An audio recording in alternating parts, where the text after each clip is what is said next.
My name is Maeve Sikora and I am the keeper of Irish Antiquities at the National Museum of Ireland. We're very excited because, we hold a lot of these collections in perpetuity, but here we have finds from excavations at Dúnagasa and Dúnoganachta in the Aran Islands. For this particular collection we have wonderful research. These were found, most of them, during excavation.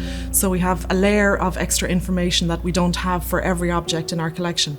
Context for artefacts is really important for archaeology, and without them they lose so much value. So I spend an awful lot of my time, and my colleagues do, ensuring that the find place of an artefact is recorded properly and that we know where it's from. We carried out a lot of conservation work on the objects before they came here, so while they might be conserved to a certain level, when it comes to exhibition we're really trying to show the object in its best possible light. Survival very much depends on the environment, so on a windswept coast, for example, on an island, versus, for example, the centre of the country where we have a lot of bog. Our role in this exhibition was to work from the very beginning, I suppose, with the curators, from the ideas they had for what they wanted to show and what they wanted to tell, right the way through to coming on site here and assisting in the installation and looking at the objects then when they're in their cases and on display. When you're thinking about the stone forts of Aran and the sort of monumentality of them, it's quite interesting also to think about the tininess of some of the objects that we see here on display. So you have that juxtaposition of the two.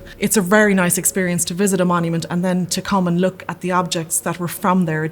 It brings it to life in a way that is not possible otherwise. Even objects like gold or stone or bronze that might seem to be very robust and strong are actually really fragile, and they're really rare. It's very, very rare to find anything that exists from 1000 BC, for example, what we see here. So they're precious. Portable heritage in Ireland is owned by the public, it's owned by everybody, and everybody has a role in protecting it. So we depend on everybody to look after it, to report things to either to your local museum or to the National Museum, and to ensure it's safe, to help us to record the context and ensure that we understand our past as best we can.